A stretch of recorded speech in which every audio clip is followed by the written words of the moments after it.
I'm Serenity. Standing here at my father's funeral, the sight before me feels like a nightmare. There, in the front row, sits a woman named Ivy, wearing the custom-made midnight blue Versace dress my father gave me on my birthday last year. The hand-sewn crystals along the neckline catch the light from the stained glass windows of St. Michael's Cathedral, casting tiny rainbows across the pews as if the universe is mocking me. She's holding my husband Leo's hand, and I feel a surge of anger and betrayal. I freeze in the aisle and hiss, "Ivy, what the hell are you doing here?" Ivy, a 26-year-old marketing executive at Leo's firm, turns and gives me a perfectly practiced smile, the kind that makes me think she's learned it from some manipulative guide. "Serenity, darling, Leo said you'd be emotional today," she says, squeezing his hand. I watch as my husband of 12 years shrinks in his seat. I'm here for support. Family supports family during difficult times. Family? The word bursts out of me louder than I intended, and heads turn throughout the cathedral. "I'm practically family now," she announces, loud enough for everyone to hear. "Leo and I have been together for almost a year. It seemed appropriate I be here." A year? The realization hits me like a ton of bricks. All those late nights at the office, the sudden increase in weekend conferences, and our anniversary trip that felt off. "That's my dress," I blurt out stupidly, as if my brain can't handle the bigger betrayal right now. "Oh, this?" Ivy stands up and does a little twirl. "Leo gave it to me. He said you never wore it anyway. Such a shame to let beautiful things go to waste." I look at Leo then, really look at him. He can't meet my eyes, just stares at his hands as if they hold all the secrets. This man who was by my side when my father was diagnosed with cancer, who promised to be with me through thick and thin, is now sitting with his mistress at my father's funeral. My Aunt Grace appears at my elbow, her voice sharp with barely contained fury. "The service is about to begin. Sit down," she says, guiding me firmly to the front row, to the seat that should have been mine, next to my husband. But I can't bear it. Instead, I sit one row back, behind the woman wearing my dress and stealing my life. As the funeral begins, Father Thompson speaks about my father's kindness, his integrity, and his devotion to family. Each word feels like a knife stabbing me as I stare at the back of Ivy's head, at the way she leans into Leo, and at how his arm rests across the pew behind her. My father, Victor, was a successful real estate developer, a passionate art collector, and a loving family man.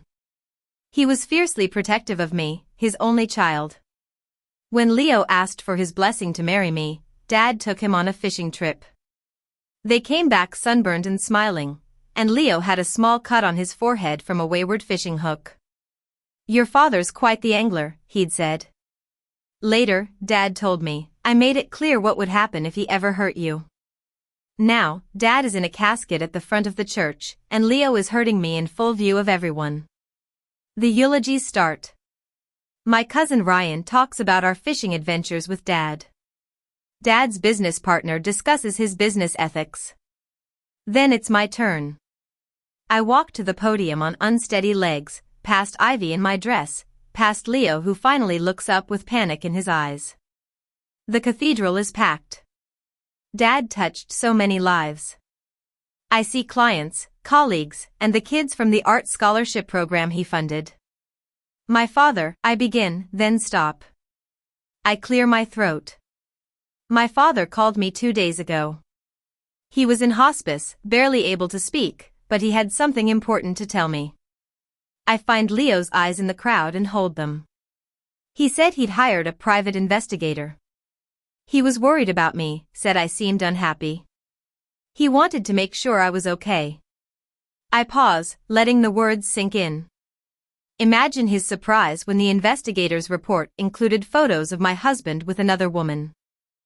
Multiple hotels, romantic dinners, and even a weekend in Miami that was supposedly a business trip. Murmurs ripple through the congregation, and Ivy goes very still. My father's last coherent words to me were, "Don't let him take anything else from you, sweetheart. I've made sure of it." I looked down at my notes, the ones I wrote at 4 a.m. This morning after the family lawyer, Mr. Harris, called. I didn't understand what he meant at the time. I was too focused on losing Dad. Leo stands up, trying to leave, but Aunt Grace, bless her, has positioned herself at the end of the pew, arms crossed like a bouncer. But this morning, I continue, Mr. Harris explained that Dad changed his will last week. Would you like to know what it says, Leo? Serenity, please, Leo's voice cracks across the cathedral. To my daughter, Serenity, I read from the paper I'd tucked in my speech notes, who called me yesterday about her husband's affair. I leave the bulk of my estate in a trust that cannot be accessed by her spouse under any circumstances. The beach house in Malibu, the art collection, the yacht Pacific Dream, all held in perpetuity for Serenity alone. Ivy jumps to her feet, her face flushed. Leo, what is she talking about? What estate? Oh, she didn't know. Of course she didn't. Leo had always been careful about appearing self-made, never mentioning that most of his business capital came from my trust fund, that we lived in a house my father bought, and that his entire lifestyle was subsidized by my family's money. Furthermore, I say, my voice stronger now, to Leo Thompson, my son-in-law, I leave the sum of $1 and a piece of advice. A man who betrays his wife during her father's final days deserves exactly what he's earned on his own. Nothing. This is inappropriate, Leo shouts. You're making a scene at your father's funeral. No, I say calmly. You made the scene when you brought your mistress to my father's funeral wearing my dress. I'm just providing the narration. Mr. Harris stands up in the third row. Perhaps we should continue this discussion in private. Actually, I say, there's one more thing. Dad was very specific about this part. He wanted it read publicly in front of witnesses.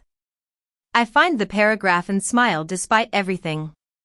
To Ivy Reed, whom my investigator tells me is under the impression she's about to become the next Mrs. Thompson and inherit a fortune, I leave this reality check. The house, the cars, the country club membership, the investment accounts, all of it came from my family, not Leo's. I hope this information proves useful in your future decision-making. Ivy turns to Leo, her voice shrill. You said you were wealthy. You said the house was yours, the investments were yours. They are mine, Leo insists weakly. Community property. Doesn't apply to inherited assets or gifts from family, Mr. Harris interjects smoothly. I made sure of that in the prenuptial agreement you signed. You remember, the one where you agreed that all Victor family assets would remain separate property. In that moment, I've never loved my father more. Even in death, he protected me one last time.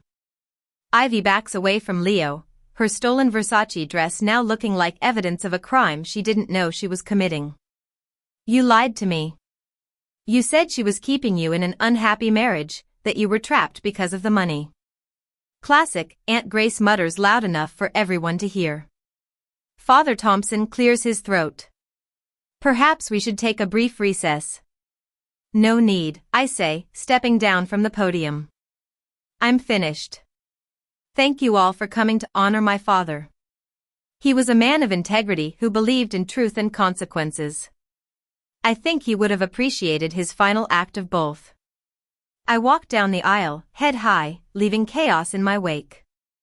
Behind me, I can hear Ivy's heels clicking on the marble floor as she runs out of the cathedral. Leo calls my name, but Aunt Grace's voice cuts through. Don't you dare follow her, you pathetic little leech. Outside, the California sun is bright and merciless. I sit on the cathedral steps and laugh. It's the first time I've laughed since Dad's diagnosis. My phone is already buzzing with texts from family members who witnessed the spectacular implosion of my marriage. A hand touches my shoulder. Mr. Harris stands there, looking somewhat amused despite the circumstances. Your father would be proud, he says. He always said you had more spine than people gave you credit for. Did he really change the will last week? The moment he got the investigator's report. He drove me to his bedside at 3 o'clock in the morning. He was very specific about the timing. He wanted to make sure it was ironclad before he trails off. Before he died, I finish. He knew he wouldn't be here to protect me anymore. Mr. Harris hands me an envelope with my name in Dad's shaky handwriting. I open it right there on the church steps. My darling Serenity, if you're reading this, then Harris has just detonated the bomb I left in my will. And your husband is discovering what it means to stand on his own 2 feet. I'm sorry I won't be there to see his face. I'm sorry you're hurting. But you are my daughter, stronger than you know. Your mother rebuilt her life after a worse betrayal, and so will you. The boat is yours now. Take her out beyond the harbor. Feel the wind. Remember that the best sailors aren't the ones who avoid storms, but the ones who learn to navigate through them. All my love, Dad. P.S. Check the safe in my study. Combination is your birthday. I left something else for you. I'm crying now, but these are different tears than the ones I planned to shed today. A young woman approaches hesitantly. Mrs. Thompson? I'm Lily from the Daily News. I was here to cover your father's funeral. He was such a prominent figure. But what just happened? Would you like to make a statement? I think about it. I think about Leo inside, probably still trying to salvage his reputation. About Ivy, who ran off in my dress. About the phone calls I'll get, the lawyers who'll circle, the social fallout. Then I think about my father, who spent his last coherent hours making sure I'd be okay. Yes, I say, standing and smoothing my black dress, my own dress, purchased honestly. My statement is this. Victor Thompson was a man who protected his family until his last breath. Today's service was a celebration of his life and values. The fact that it also exposed those who lack such values seems fitting. And your husband? Soon to be ex-husband, I correct. And he can keep the dollar. He'll need it more than I will. I walk to my car, actually my car, another gift from Dad, and drive home to the house Leo will have to vacate within 30 days, per California law and Mr. Harris's efficiency. The safe in Dad's study contains exactly what I expected. Every document I need for the divorce, copies of the investigator's report, financial statements showing exactly what is mine and what is Leo's. Spoiler, very little is actually Leo's, and a set of keys. The keys are to a small beach cottage in Santa Barbara I didn't know Dad owned. The deed is in my name, dated last month. A sticky note in his handwriting says, for when you need to escape and start over. The view is spectacular at sunrise. I pack a bag that afternoon. Let Leo come home to an empty house. Let him figure out how to explain to his partners that his lifestyle is about to change drastically. Let Ivy keep the Versace. It will remind her that not all that glitters is gold, and some men's promises are as fake as their bank balances. The cottage in Santa Barbara is perfect. Small, private, with windows facing the ocean. I sit on the deck that first night, wrapped in a blanket, watching the waves crash against the rocks.